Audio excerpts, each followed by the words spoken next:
Alright guys, it's Jerningam here. I'm drinking some of this orange juice. As you can see here, look. Orange juice. Pure orange. We're going to be watching some Nigel Farage today on the news channel. Hope you all enjoy.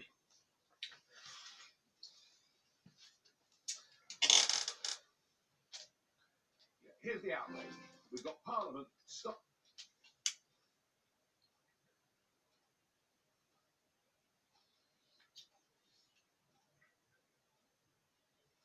Here's the outrage. We've got Parliament stopping Brexit from happening and stopping us from having a general election to judge them. I mean, the whole thing is an outrage. And all those smug, contented people outside the Supreme Court yesterday, all dancing around, great, we're stopping Brexit from happening.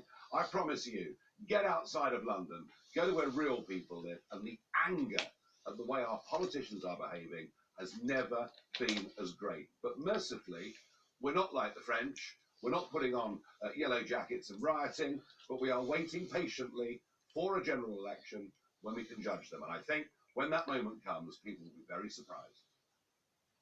Interesting. We all have the power to shift perception. Thank you. Order. Statement. The Prime Minister. Thank you, Mr. Speaker. Thank you, Mr. Speaker. They want a change, Mr. Speaker. They want a change of government, Mr. Speaker. Let them have an election. Now, with your permission, I shall make a statement on yesterday's Supreme Court verdict. There'll be ample opportunity for everybody who wants to question the Prime Minister in conformity with usual practice to do so, but the statement must and will be heard. The Prime Minister. Thank you, Mr. Speaker. With your permission, I shall make a statement on yesterday's Supreme Court verdict and the way forward for this paralysed Parliament. 3 years ago, more people voted to leave the European Union than have ever voted for any party or proposition in our history. Politicians of all parties promised the public that they would honour the result.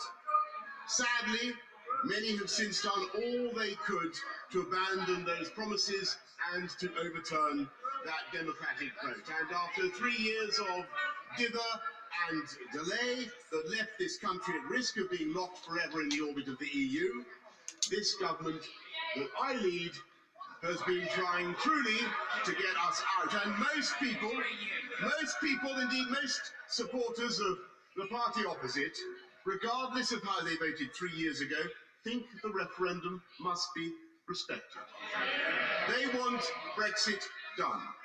I want Brexit done, and people want us out on October the 31st with a new deal if possible, but without one if necessary. Now, 64 days ago, I was told that Brussels would never reopen the withdrawal agreement. We are now discussing a reopened withdrawal agreement in the negotiations. I was told that Brussels would never consider alternatives to the backstop, the trap that keeps the UK effectively in the EU but with no say. We're now discussing those alternatives in the negotiations. I was told Brussels would never consider arrangements that were not permanent. We're now discussing in the negotiations an arrangement that works on the principle of consent and is not permanent. I was told there was no chance of a new deal, but we are discussing a new deal. And this is in spite of the best efforts of the party opposite and this Parliament to wreck our negotiations by their attempts to take no deal off the table. The truth is that the majority in this Parliament, the majority opposite, are not opposed to the so-called no deal. This Parliament does not want Brexit to happen at all. And many of those who voted for the Surrender Act a few weeks ago said then that their intention was to stop a no-deal Brexit. They have said every day since that Parliament must vote against any deal at all. I think the people of this country can see very clearly what is going on. The people at home know that this... Order! Order! People are gesticulating wildly. I can scarcely hear the Prime Minister myself, and I wish to hear the statement, as other colleagues should also do. The Prime Minister.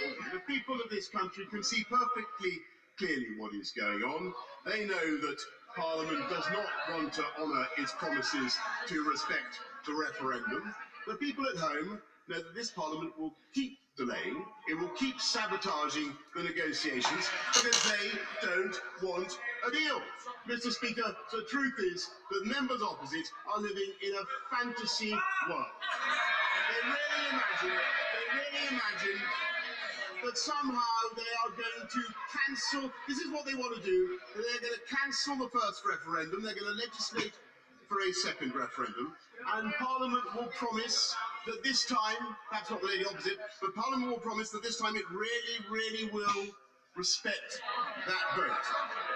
And they think that the public will therefore vote to remain, and everybody will forget the last few years.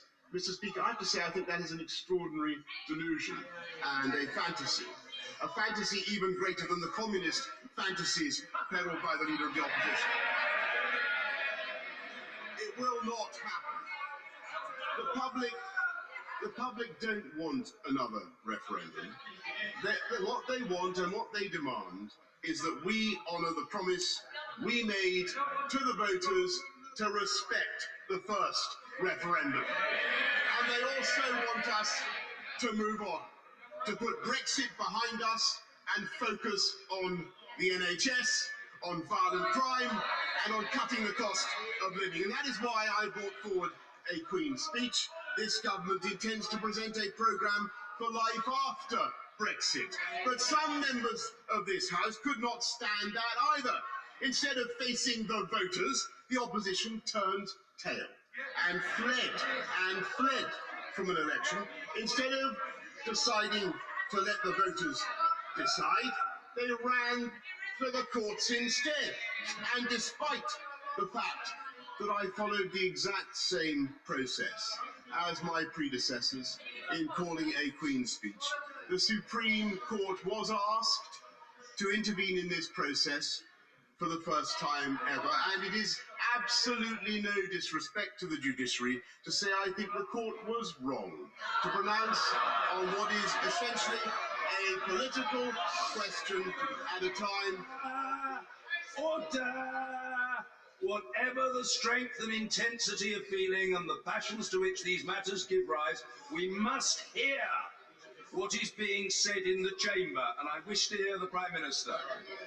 The court was wrong to pronounce on what is essentially a political question at a time of great national controversy. So we have opposition MPs that block and delay everything, running to the courts to block and delay even more, including blocking legislation to improve and invest in our NHS and keeping violent criminals in jail. And I think the people outside this House understand what is happening. They know that nothing can disguise the truth. It's not just that this Parliament is gridlocked, paralysed, and refusing to deliver on the priorities of the people. It's not just unable to move forward. It's worse than that, Mr. Speaker. Out of sheer selfishness and political cowardice, members opposite are unwilling to move aside and give the people a say. They see MPs demanding that the people should be given a say 1 week and then running away from the election that would provide the people with a say. And worst of all, they see ever more elaborate legal and political manoeuvres from the party opposite, which is absolutely determined to say, we know best, and thumb their noses at the 17.4 million people who voted to leave the European Union. The leader of the opposition and his party do not trust the people. The leader of the opposition party are determined to throw out the referendum result, whatever the cost. They don't care, Mr. Speaker, about the bill for hundreds of millions of pounds that will come with every week of delay. They don't care if another year or more is wasted in arguing about a referendum that happened 3 years ago. All that matters to them now is an obsessive desire to overrule the referendum result. While we want to take our country up a gear, to go forward with a fantastic programme, an accelerated programme of investment in infrastructure, in health and education and technology, they are throwing on the handbrake. Well, Mr. Speaker, we will not betray the people who sent us here. We will not. That's what they want to do. We will not abandon the priorities that matter to the public. And we will continue to challenge those opposition parties to uphold democracy. If honourable and right honourable members opposite so disagreed with this government's commitment to leaving on October the 31st, they had a very simple remedy at their disposal, did they not? They could have voted for a general election. I have to confess, Mr. Speaker, that I was a little shocked to discover that the party whose members stood up in Brighton this week and repeatedly and in the most strident terms demanded an election, I heard them, is the very same party whose members already twice this month, not once but twice, refused to allow the people to decide on their next government. For 2 years they have demanded an election, but twice they have voted against it. The leader of the opposition changes his mind so often. I wonder whether he supports an election today or whether the shadow chancellor or the shadow attorney general have overruled him again, because they know that the voters will judge their manifesto for what it is: more pointless delay. Is he going to demand, perhaps he's going to demand an election and then vote against it? Just as he said he wants to negotiate a new Brexit deal and then vote against that too. Is he actually going to vote no confidence in this government? Is he going to dodge a vote of no confidence in as Prime Minister in order to escape the verdict of the voters? I wonder, does he in his heart even want to be Prime Minister anymore? He says that I should go to Brussels on 17th of October and negotiate another pointless delay, but he doesn't want to go himself.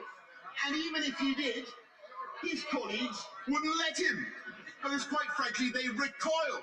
They recoil at the idea of him negotiating on the people's behalf, representing this country with the likes of Vladimir Putin, let alone the EU or the mullahs of Tehran. Or is it perhaps that he wants a conservative government? It would be a curious state of affairs indeed if Her Majesty's loyal opposition had every faith in the government of the day. So if in fact the party opposite does not have confidence in the government, they will have a chance to prove it. They have until the House rises. Let them listen. I think they should listen to this, Mr. Speaker. They have until the House rises today to table a motion of no confidence in the government.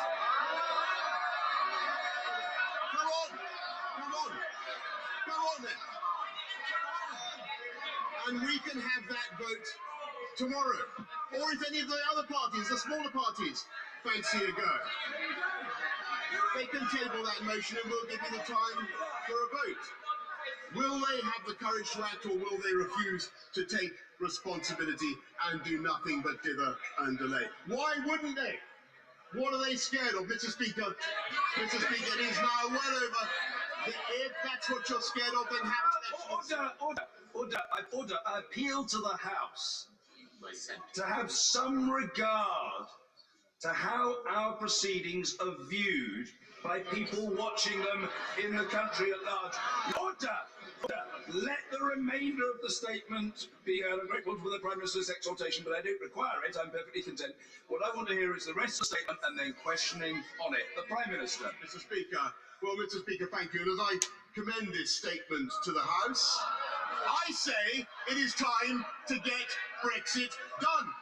Get Brexit done so we respect the referendum. Get Brexit done so we can move on to deal with the people's priorities, the NHS, the cost of living. Let's get Brexit done so we can start to reunite this country after the divisions of the referendum rather than having another one. It's time for this Parliament finally to take responsibility for its decisions. We decided to call that referendum. We promised time and again to respect it. I think the people of this country have enough of it. This Parliament must either stand aside and let this government get Brexit done, or bring a vote of confidence and finally face the day of reckoning with the voters. And I commend this statement to the House. Interesting.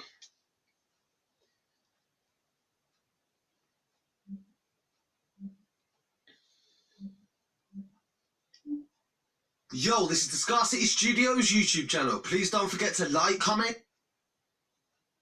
about the riot at Long Lartin prison. They have reported that riot officers were sent to Long Lartin high security prison after 70 inmates went on a rampage and took over a wing. And this prison is a category A prison, so it's going to hold murderers, armed robbers and maybe worse. 10 inmates caused staff to retreat from a wing of HMP Long Lartin in Worcester on Tuesday evening while damaging part of the building. Prison staff were attacked with pool balls and one officer went to hospital after directly sustaining an injury in the incident. A specialist unit of prison officers called the Tornado Team. So this is like riot police. They have riot gear. They're specially trained to deal with these situations in an attempt to restore order. It then goes to say the Ministry of Justice have said the incident has been resolved and further details will be provided later. The high security prison has 622 inmates and is believed to currently hold 500. According to 2018 report into the prison following a serious disturbance involving 81 prisoners, 75% of them were serving life sentences. A quarter of all inmates were classed as category A or high security offenders. That's what's strange about this, is that lifers tend to riot less, if that makes sense, because a lifer's settling into his term, understand that they're going to be in there for a long time, so a lot of the time they are mainly the ones that don't have the most issues. So it would be interesting to find out what their reasons for this riot are, because everybody knows that in 2016, December of 2016, at Winston Green Prison in Birmingham, there was a riot on N Wing. It started on N Wing. I know this because my nephew was on the wing. They then shipped him out after the riot. He went to an open jail then, and then he breached his conditions and then got sent to Ramby in Nottingham, which is what will happen if you don't do as they tell you in an open prison. You need to abide by the rules. You can't be smoking weed or doing anything like that, having mobile phones, because you will get taken back to close quarters. Well, and I can't lie, well, it was worrying when he was in there at the time. The story was in riot cost millions of pounds worth of damage was done in the riots. Footage emerged online, was in the papers to show what was going on, how the prison guards had literally just lost complete control. There was an inquiry into it afterwards, and G4S, who is actually the security company responsible for the prison in Birmingham, was actually lost the contract. The government took the contract back. Like, that's how many failures was happening. Prisoners then went on to say that there was a lot of mental health issues in there and that the government deal with them. So, for example, some prisoners on medication were not being given it. So, of course, if you're locked up for so many hours a day and you're not getting the medication you need, then it's going to affect your mental health. In 2018, there were 6 inmates died at HMP Birmingham, privately run prison at the time. Since then, it's now been taken back. And there was 7 deaths in 2017. The weirdest thing is a lot of these deaths are unexplained. Like the inquiries, autopsies are still going on now. Like, they don't know. Some of them are spice related. One of the deaths this year was down to natural causes, they said, but still under investigation. The deaths are all meant to be unrelated. And John Delahaye, who was on remand after he assaulted 2 people in a church in Aston last September. He died in March, a week before his trial, for attempted murder and several other charges. The prison director, Rob Kellett, at the time, I don't know know if he's still there, said every death in custody is thoroughly investigated. He declined to comment until further investigations. And the capacity at Windsor Green is 1,400. So it seems that there is a massive issue in prisons right now. The safety of inmates, regardless of what they've done, they've been put in there for a reason, and it is society's responsibility to make sure that they are at least looked after to a human rights level. So I really want to hear what people have to say on this, and any experiences you've had in your family, anyone that's been to prison, that we could potentially learn from to make it a bit more of a productive environment. I really appreciate you joining me. Please don't forget to like, comment, share and subscribe, and follow us on Instagram at Scarcity Studios. Peace.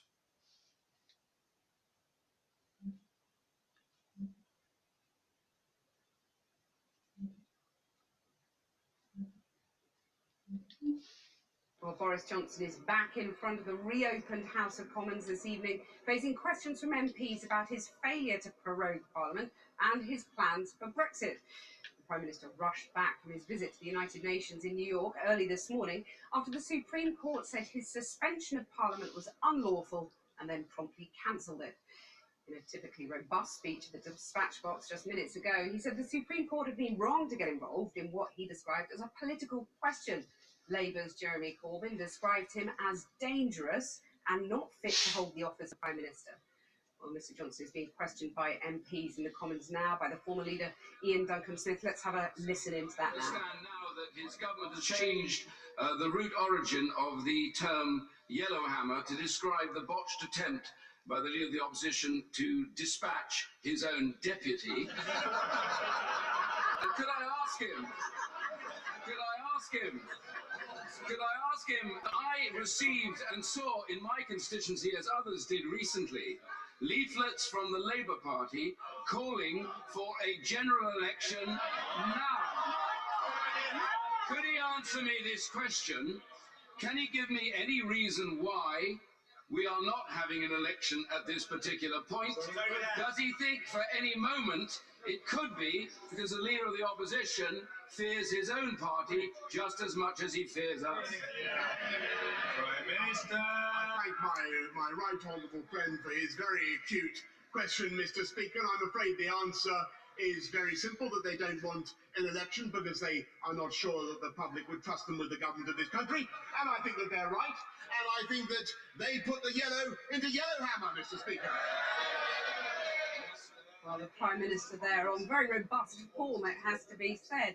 Well, with me now is political editor Gary Gibbon. Gary. I think the great question in people's minds with what happened at the Supreme Court was, will this lead to any kind of change in government strategy? It looked as though bits were falling off the strategy. I think what we saw today was, right now, as we speak, no, that strategy has not changed. The only thing that really changed today is that they've doubled down on the rhetoric. The first clue was Geoffrey Cox, the Attorney General, very strident language attacking this Parliament and saying it should disperse, it should go back to the electorate, it should shut itself down for good. And then we glimpsed Dominic Cummings, the Prime Minister's chief aide, coming to the House of Commons with him. That's a sure sign the strategy hasn't changed. And then we heard Boris Johnson putting it up to the opposition and saying, you don't like this government, you're trying to make me powerless. I paraphrase, but that's more or less what the Attorney General said earlier. Let's have an election, and why don't you table a vote of no confidence? It doesn't look as though he's going to table his own bit of legislation which could trigger such a thing, but he is telling them to do it. They're not going to do it, the opposition, because they think that it's a trap. It's a trap that he would use to try and make sure that we slid out with no deal on the 31st of October. They're not going to go near that. But what are they going to do with these extra days that they've gained for themselves? Not at all clear. I think they've been slightly bounced into disagreement. Should you tighten the noose a bit more on the Prime Minister's hands and maybe even restrict him a little bit more, tracking the timetable on how early he has to commit to trying to get an extension on Brexit? No uniformity of view on the opposition there. So the only thing we can really say that we've learnt today is that the rhetorical lines that were developed by Dominic Cummings, Boris Johnson, Parliament versus the people, are still very much the lines that the government is trying to work on. This was a day that started, of course, with a grey RAF plane crawling through the grey skies above Heathrow. Dragged back early from New York, the Prime Minister had sent Parliament away. The Supreme Court had called it back, and Boris Johnson had to turn up to be questioned. his every move tracked from the air like a US crime show following a fugitive. Past London pad of the Queen, who he dragged into his failed enterprise to suspend Parliament. While he freshened up, his parliamentary tormentors were at the gates, talking of more laws to tie his hands. If anything has been shown in the last few weeks and months, it's that Parliament can be innovative and inventive. You might have to force feed him with some other legislation. If we do, we will do so. The Speaker's procession began the parliamentary day that wasn't meant to happen, pulling MPs back from around the world, and one, just married, abandoning a honeymoon. You got married on Saturday. On Saturday. Meant to be on honeymoon today. Yes. And then you're sitting watching the court judgment to see whether it's going to happen or not. Rock and roll, isn't it? But the sudden return of MPs meant they didn't have the usual packed agenda on the order paper, but a blank sheet. MPs demanded the Attorney-General explain his legal advice on suspending Parliament. He declared this Parliament finished. This Parliament is a dead Parliament. It should no longer sit. It has no moral right to sit on these green benches. This Parliament is a disgrace. This Parliament is as dead can be. It's not the rhetoric you'd expect. If you're a government about to seal the Brexit deal, you have to charm this Parliament into voting for it. The Attorney-General was accused of lacking any shame over the Supreme Court's judgment. Mr. Speaker, I came into the chamber today thinking I felt sorry for the Attorney-General.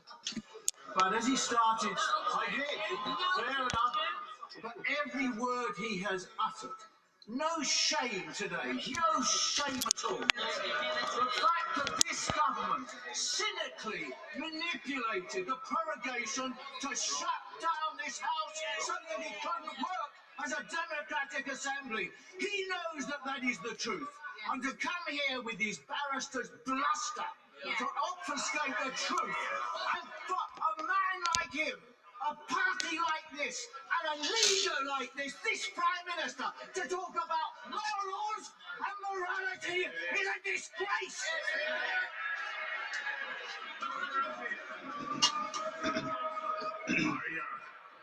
I'm not sure I could discern in that marshmallow of the rhetoric any actual question. I must raise my concerns about the Attorney-General constantly saying that this Parliament is dead. This Parliament was elected in 2017. It reflects the divisions in this country, the divisions in our communities and the divisions in our families. Cease this language of pitting Parliament against the people. Did you get it wrong, Mr. Cummings? The Prime Minister, with his casually dressed main advisor, Dominic Cummings, in the last few minutes finally got his slot in the hastily thrown together Commons agenda. A few hours after his own Attorney-General suggested he was heading a government that cannot govern.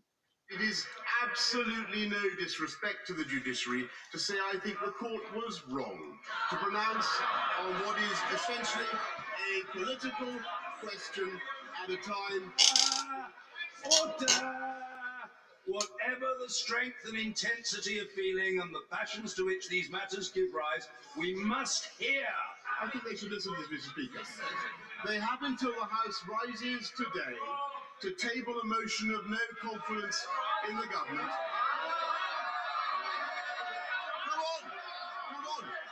Go on then. And we can have that vote tomorrow. Or if any of the other parties, the smaller parties, fancy a go, they can table that motion and we'll give you the time for a vote. In the words of the Supreme Court, this, Mr. Speaker, was 10 minutes of bluster from a dangerous Prime Minister who thinks he is above the law. But in truth, Mr. Speaker, is not fit for the office which he holds. Some whips have been checking up this week on whether some leadership campaign teams defeated in July by Boris Johnson might be stirring on manoeuvres, sensing the Prime Minister's reign might be short. If you look at it like this, we've just gone through a leadership election, literally within the past 2 months. So it's still raw, it's still open. Febrile. It's febrile, the cabinets are coming together. Everybody's wondering whether someone's going to make a move. Exactly. And what do you think? My gut feeling is I think there's always one, isn't there? Let's be truthful about this. Someone might. There's always one. This is one of the most exciting times possible in Parliament. Jeremy Corbyn's supporters insist that the Labour leader stands ready to move into number 10 if Boris Johnson's government is removed. But some MPs say it can't be him heading any caretaker government and talk of other names as temporary premier. Margaret Beckett or Ken Clarke or Hilary Benn. All those are possible. Running the government for a few months. For a few months. To get a referendum. To get a referendum. 100 ministers appointed from different parties. We're quite willing to do it. Policies across the range of activities. You can't just freeze everything. You can't freeze everything, but you have to act in a caretaker capacity for those things and look after, make sure that nothing goes horribly wrong. So a kind of zombie caretaker government that's just stewarding us towards a referendum. Well, if it gets us a referendum, I think that, by its very nature, says it's not a zombie government. Parliament's first day summoned back was dominated by demands from the government to close it down again for a general election, which the opposition won't grant them until Brexit is delayed. Well, with me now is the former Justice Secretary David Gauke and the Deputy Leader of the Liberal Democrats, Ed Davey. Ed Davey first. Boris Johnson's thrown down the gauntlet. Vote of no confidence. Why don't you do it? Oh, we want to get Boris Johnson out as soon as possible. He's a lawbreaker and he's running a very incompetent government. But we also need to put the national interest first, and that means stopping no deal, getting no deal off the table. And Joe Swinson for the Liberal Democrats has put forward the idea to other party leaders, because we want to work cross-party. I'm proud we're working cross-party.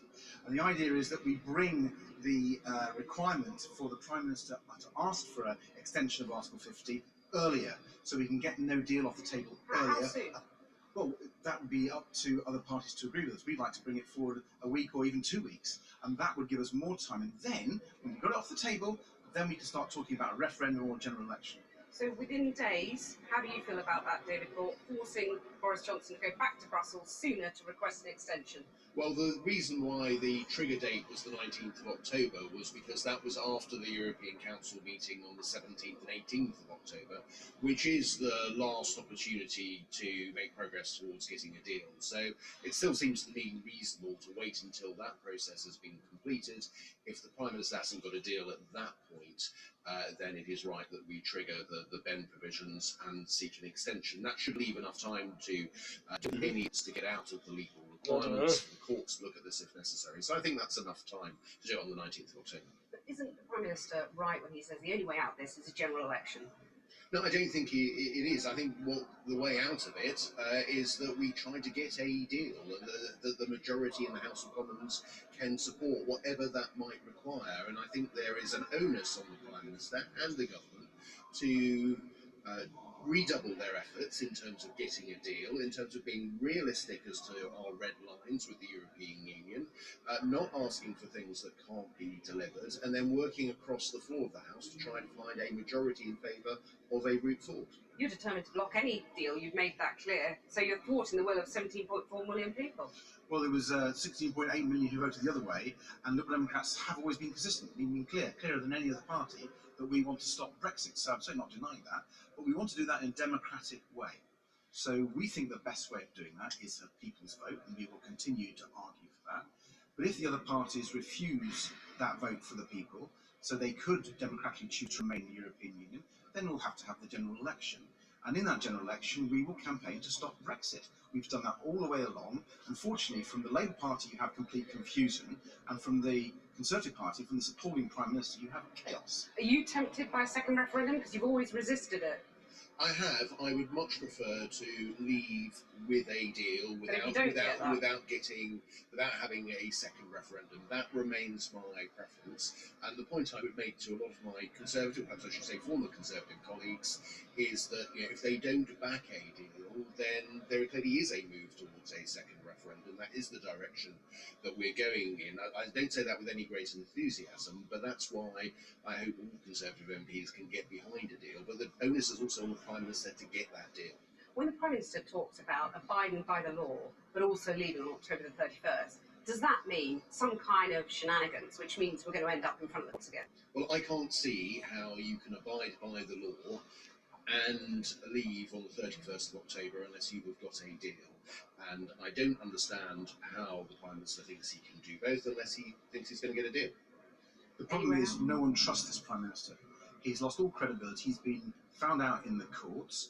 We know he's a perpetual person who breaks his word.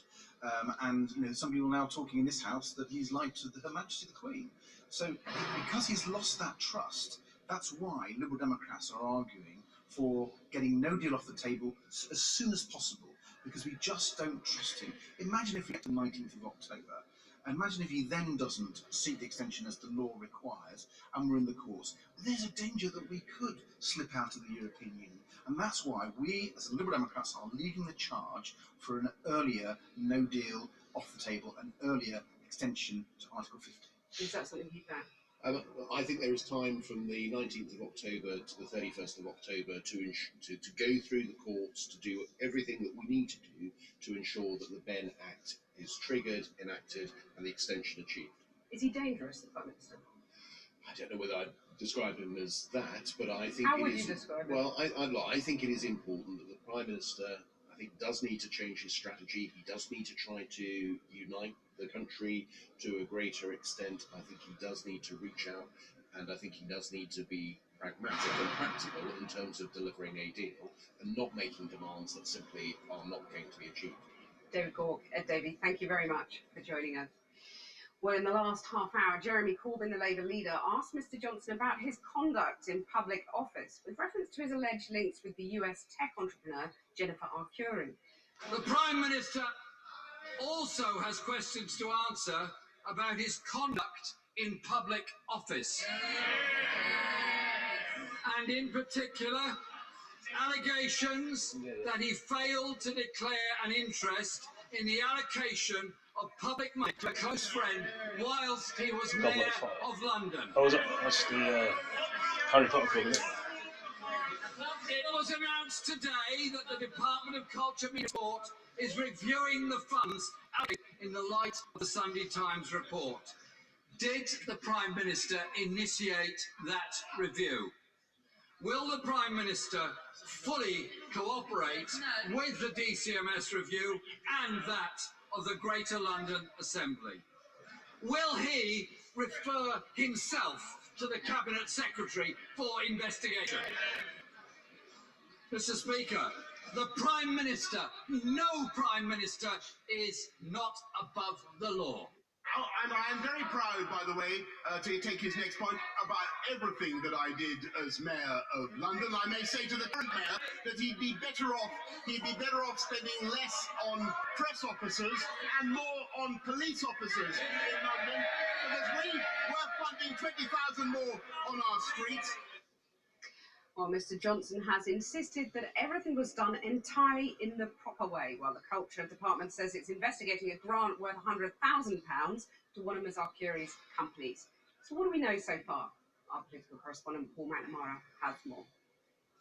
Hi everyone, my name is Jennifer Arcuri and I'm the co-founder and CEO of Hacker House.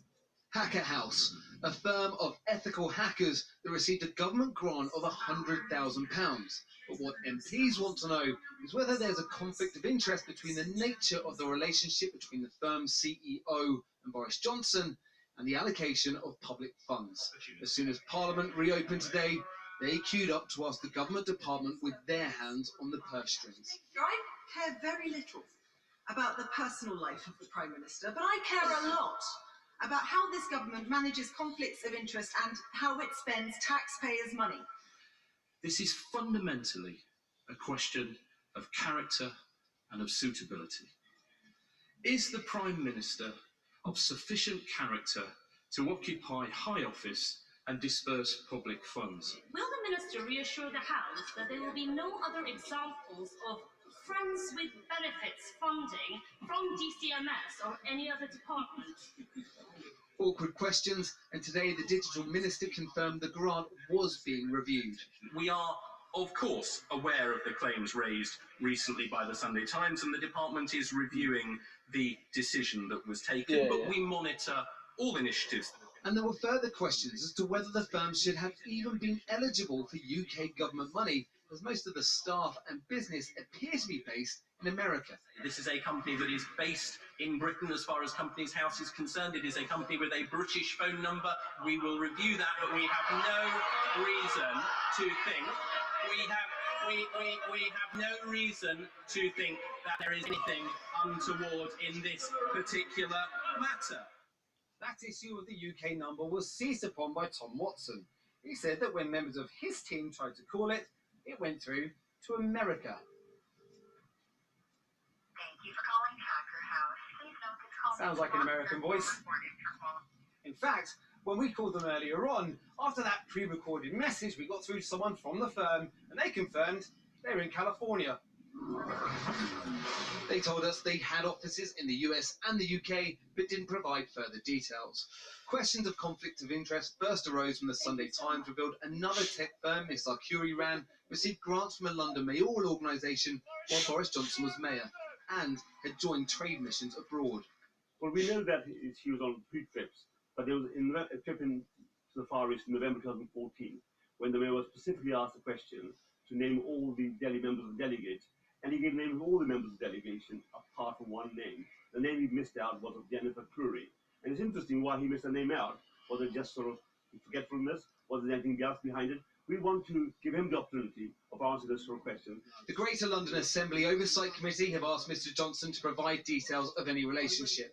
Both the Prime Minister and Miss Arcuri insist there is no impropriety. Paul McNamara reporting there. Well, the Prime Minister is still on his feet in the Commons. Let's just have a listen to what he's saying in response. I'd like to hear from them that they will, Mr Speaker. We will, I'm very confident, make progress towards getting a deal, and I hope it will command their support. Yvette Cooper.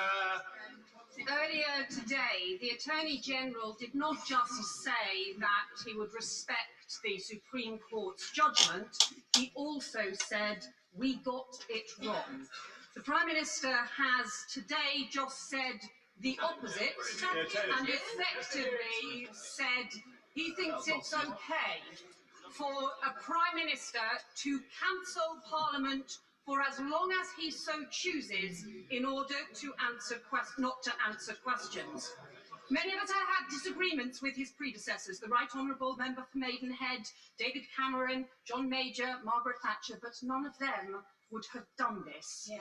None of them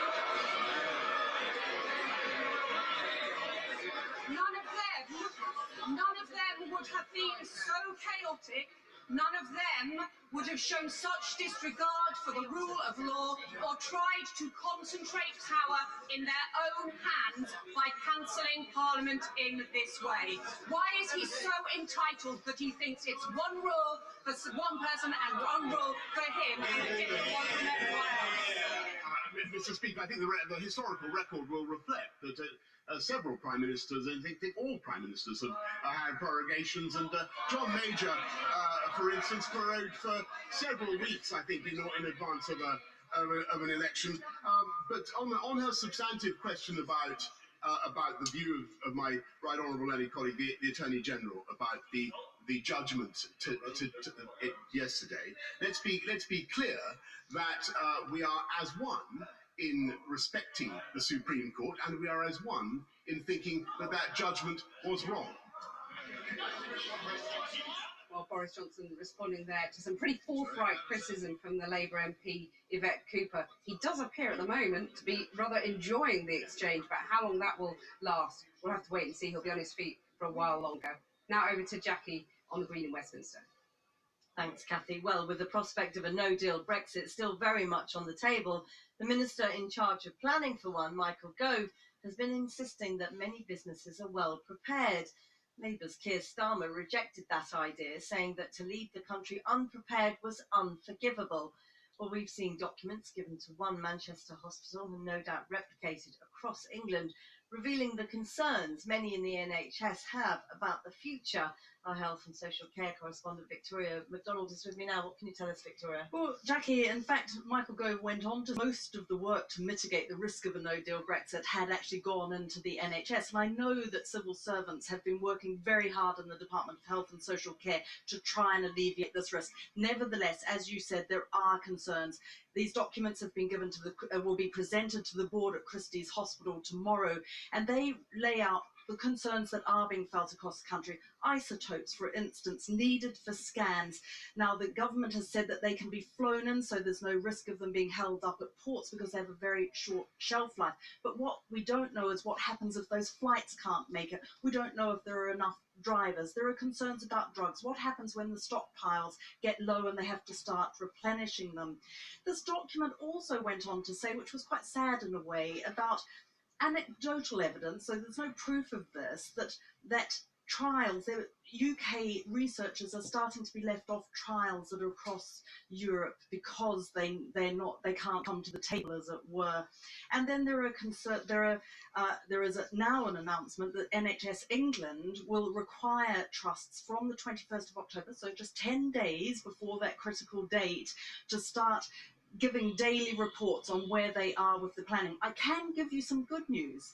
The flu vaccines have arrived in the country, so if you need a flu jab, you should be safe. Victoria McDonald with a little bit of good news. Thank you very much for joining us.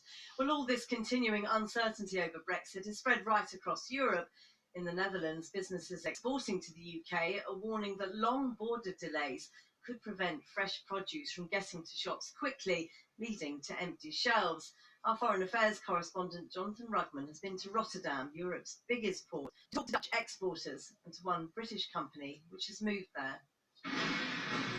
The pallets of fruit and veg whizzing about this Dutch warehouse are destined for Sainsbury's, Morrison's, Asda and Lidl, with around 30% of the UK's food imported from Europe. And with nobody knowing if Boris Johnson can strike a Brexit deal by the end of next month, Dutch businesses, like their British counterparts, are feeling paralysed by uncertainty.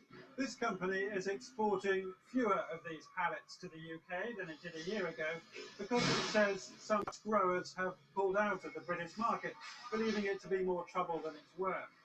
But the biggest concern here is the amount of time it takes for this fresh produce to reach supermarket shelves in Britain, and it's feared that the time could double. Daily Fresh has spent hundreds of thousands of euros planning for a no-deal Brexit. And although Parliament has legislated against that outcome, it may have only delayed it, which means import tariffs and new border checks at British and Dutch ports. This scenario of possible shortages of food in British shops, is that a real scenario or is that some sort of scaremongering? I think there's a real scenario, yeah. I think there will be some days of empty shelves in the UK, yeah. I think supply chain really has to get used to the new way of working after Brexit. And customs officers will have to get used to it too. In Calais yesterday, French officials were rehearsing their response to a no-deal Brexit scenario. Having spent €6 million to recreate a frontier with the UK which had all but disappeared. The French say they're confident they can cope, though a freight industry source told us the port was prepared to wave cargo through for up to 1 month if the checks on day one risk causing chaos. In the Hook of Holland, the Dutch have built this overflow car park for lorries which could be turned back from the port if they don't have the correct paperwork. Parliament's attempt to get Boris Johnson to ask for a Brexit extension beyond October does at least give European haulage firms more time to prepare. But the traffic isn't all one way. The UK is Holland's biggest foreign investor, with hundreds of British firms now talking to the Dutch government about moving here. On the first floor of a Rotterdam office block, this is the board meeting of Vitesse PSP, which operates a business-to-business bank payment system worldwide. As long as we've got it for the Brexit situation. So. 18 months ago, it moved its HQ here from London at the cost of over £1 million to give its customers the certainty of European banking regulation. Isn't a move like yours ultimately going to put British people out of a job? Inevitably, over time, it will do. As we grow and we have part of our workforce here and we have part of our workforce in the UK, that means that there are people in the UK that have not got the opportunity to get those jobs. But this chief executive and most of his staff still live and work in the UK. But you must admit there hasn't been a mass exodus of financial services people from the UK to Europe. I mean, lots of companies haven't left. No, they haven't. And I think it will be interesting to see when we finally get a result, whether it's going to be a hard Brexit or a soft Brexit, which of those businesses that didn't move are going to be affected. There will be a lot of businesses that will be affected. I just said it is. It's just the way it is, mate. Inward investment doesn't ease the pain of Dutch exporters. Royal Lemkes is Europe's biggest supplier of plants, sending 50,000 of them to the likes of B&Q and IKEA. People here have been preparing for Brexit, though despite the can-do spirit, nobody knows what kind to expect. This is our holy Brexit flow. Your holy Brexit flow. Yeah, so the single point of truth. Unless there's a transition period, the supply chain director says the 9 current checks and stages for each delivery could more than quadruple to 40. So in principle, for a normal order today to UK, we need this first part, and then we need this last part. And everything in between is something extra for Brexit. Right, so these are the new stages of compliance that you have to go through. Yeah. How much more to your business does all that cost?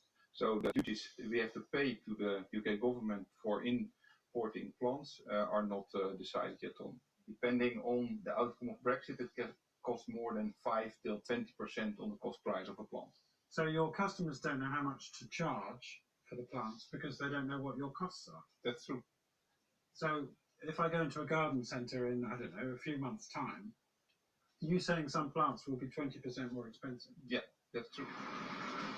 By the time these pumpkins are out for Halloween on October the 31st, either Brexit will be agreed or Parliament could force the Prime Minister to go back on his word and postpone it. The government talked today of simplified import procedures, of goods flowing across borders without duty being paid.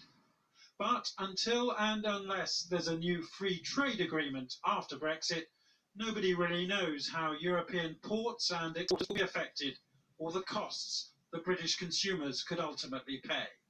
Jonathan Rugman, Channel 4 News, The Hook of Holland.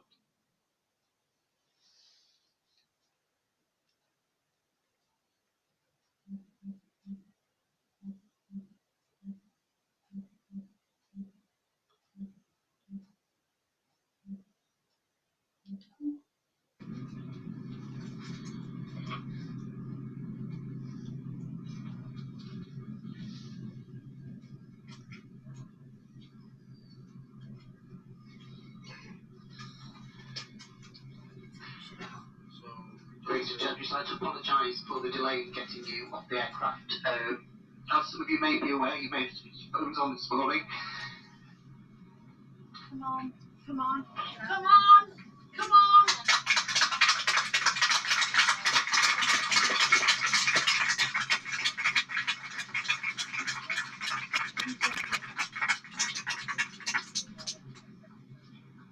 I'd just like to take this opportunity to thank all the crew on board for operating in such a professional manner all the way back to the UK, getting you all back here safe and sound.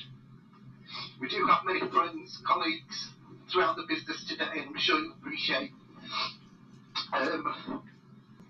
We'd just like to say thank you to the customers who've flown with us for many years, those customers who've flown with us for this. We hope you enjoyed your flight with Thomas Cook, and you'll be the last people to be on this. So please have a safe journey onwards home.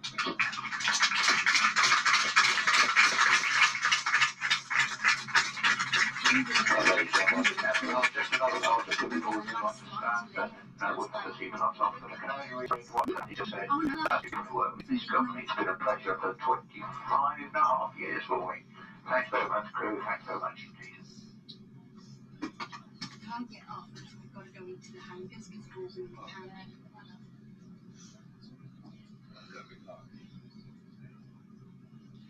But RBS really put the country's financially in that shit. They just called companies.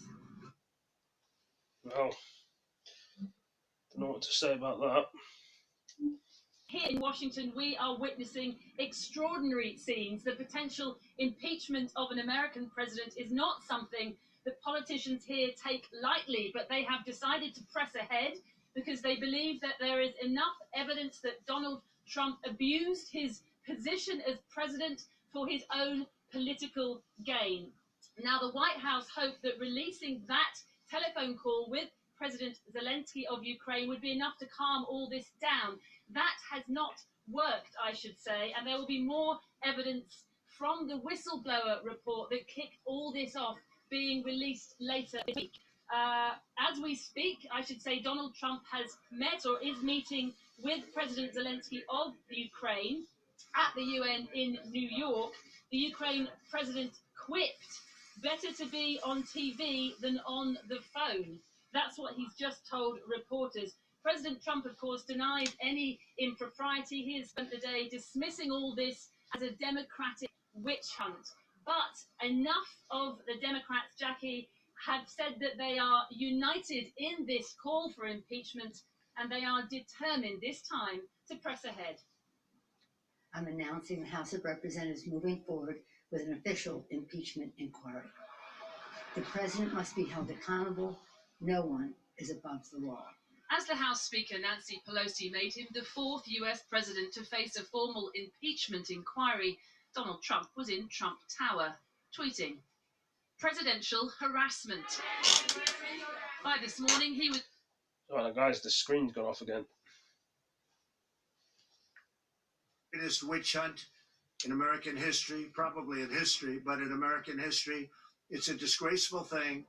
The Democrats have been talking impeachment for months, but they've held off because taking the plunge is a huge political risk, especially ahead of an election year, and could play straight into President Trump's familiar victim of the establishment witch hunt narrative.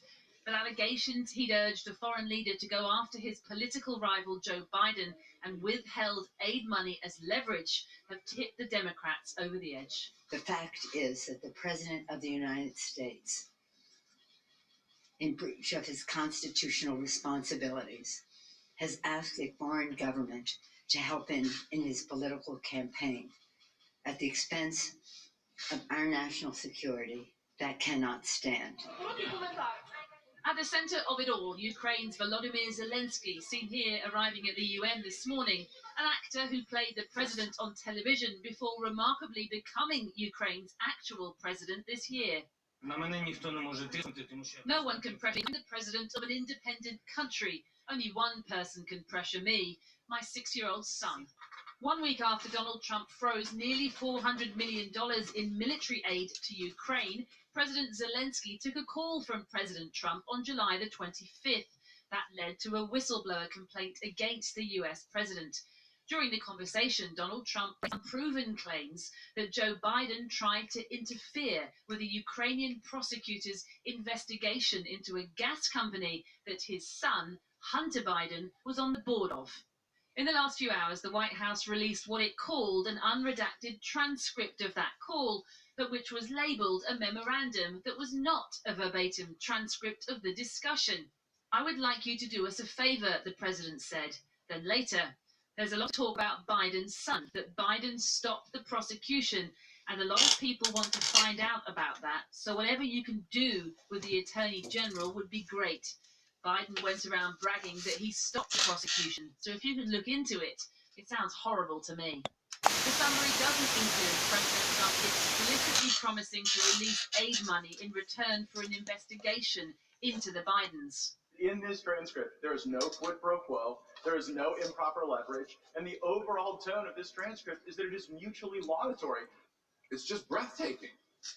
The idea that anybody in this building is somehow able to rationalize this or to somehow look the other way or try to minimize it is just breathtaking. Now the House Judiciary Committee will decide if there's enough evidence to draw up so-called articles of impeachment. Then, if a simple majority in the Democrat-controlled House voted for President Trump to be impeached, the next stage would be in the Republican-controlled Senate, where a trial would be held, presided over by the Supreme Court Chief Justice. And if 2/3 of senators acting as a jury found the president guilty, he'd be removed from office. Then, say hello to President Mike Pence. Andrew Johnson was the first US president to be impeached in 1868, but the Senate didn't convict him. Clinton is impeached for high It was crimes. the same for Bill Clinton in 1998. impeached by the House but acquitted by the Senate, and Richard Nixon resigned before it got that far. Removal from office has never happened, and with a Republican-controlled Senate, it's highly unlikely to with Donald Trump. But there's plenty of damage to be done. It's not one smoking gun. You got 20 smoking guns. This is smoking artillery that's going on right now. Believe me, this is a fight to the death. Both sides will be dug in, completely polarized. It's going to be a very ugly election season, but it's going to be about this. For the Democrats, it is a huge risk, but however slim the odds of success, enough of them now believe they have no choice but to try. Siobhan Kennedy there. Well, earlier I spoke to the Democratic Congresswoman Rashida Tlaib, who's been the target of President Trump's criticism. I started by asking her why the Democrats who have held off before think now is a good time to start an impeachment inquiry. Well, I think many of my colleagues, they weren't trying to impeach him, they were trying to hold him accountable, trying to get his administration to comply with congressional subpoenas. Many of us, including myself from day one, have been concerned about him violating the United States Constitution that requires sitting presidents that take the oath of office to divest in their businesses so that we can take out any kind of, pay-to-play activity that corrupts our democracy out of play when he makes decisions that should be on behalf of the American people, not behalf of the best interests of his companies. Now, it's this fear that we have allowed him to continue to be so lawless that he actually committed extortion and asked the country Ukraine to help him in a personal matter that, to me, I think very much puts our national security at stake. There's no evidence in the notes which have been released of the president offering any sort of quid pro quo to his Ukrainian counterpart. Oh, I don't know. I don't know if you're where I grew up. It sounded very much like a mob scene. Congratulations. I want to help you, but you got to help me. I have a favor. I'm going to have you have my personal lawyer call you. Oh, I'm so glad that my personal lawyer contacted your assistant already. And, hey, by the way, I'm really disappointed that they weren't able to prosecute, I think Vice President Biden's son. I mean, there's a lot of, to me, collusion there. There's a lot of cover up there. For sure, we all know that this was just a summary. This was not a complete transcript. You all know it's a very long stretch, isn't it, from your analysis of this being a recreation of some sort of mob scene and being able to impeach the President of the United States of America. This is a very risky strategy for the Democrats, isn't it? Oh, I don't know. So for me, it's not a strategy. I'm an American that has seen this president violate the United States Constitution by taking money and allowing military planes to land near an airport so that his hotels can profit off of it. So for you all, it might be this phone call. For many of us in the United States Congress, it's been a number of issues. The fact that we've held 3 members of his cabinet in contempt, the fact that he has continued to not divest, although 44 presidents before him divested in all of their businesses, including President Carter selling his farm before he took the oath of office. You understand we have a crooked CEO running the United States government. There were a swirl of allegations, similar criticisms made of President Trump around the very lengthy Mueller inquiry. In his view, he walked away unscathed from that. There is a danger he will do the same with this, and very damaging for you and the Democrats, isn't it? This is not about political strategy and risk. You know what the risk for me and my residents who have been at the forefront in saying we need to impeach this president because he is not above the law is the fact that we're going to look away. That is, to me, more risky and dangerous if we're looking away and not allowing a sitting CEO run the government of the United States. You say this is about your country. You will also be aware there will be many people who say this is a personal vendetta. You've made it clear since you first became elected, you're going nowhere until you impeach President But the Trump. facts, of course, Jackie. I mean, there are so many layers here that people around the world don't understand, but maybe they've already seen it. I mean, people know there's an upgraded version of pay to play right now, that if you want anything from Donald J. Trump, then go stay at his hotel, spend money at his resorts.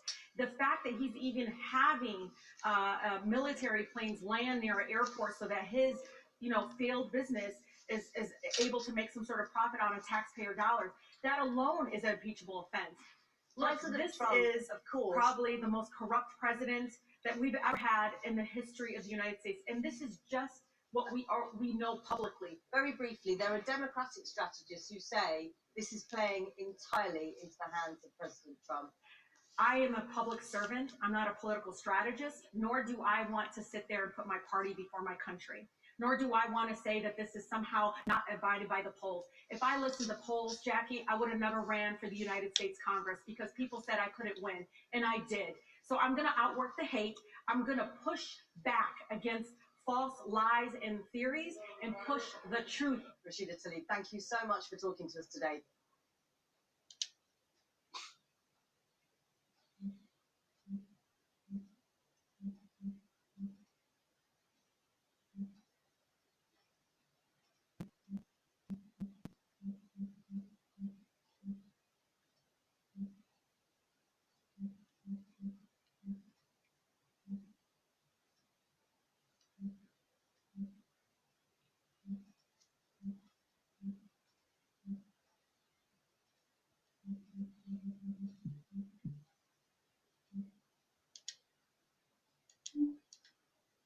The Arctic Ocean is heating up at a much faster pace than the rest of the Earth. Temperatures over parts of the Arctic.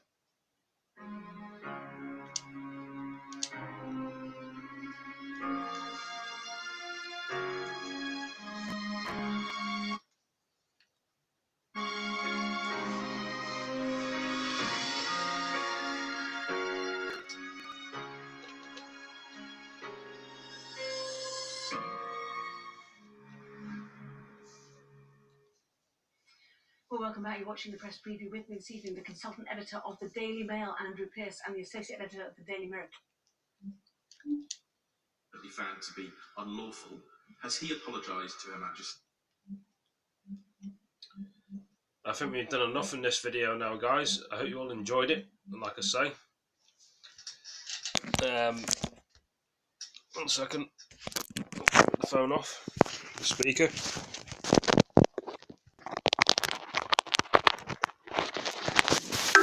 Like I say, please like, comment, subscribe, share these videos with your friends, and I'll catch you in the next broadcast, guys. Take it easy. See you in the next one. Peace. Hope you all enjoyed it. Peace.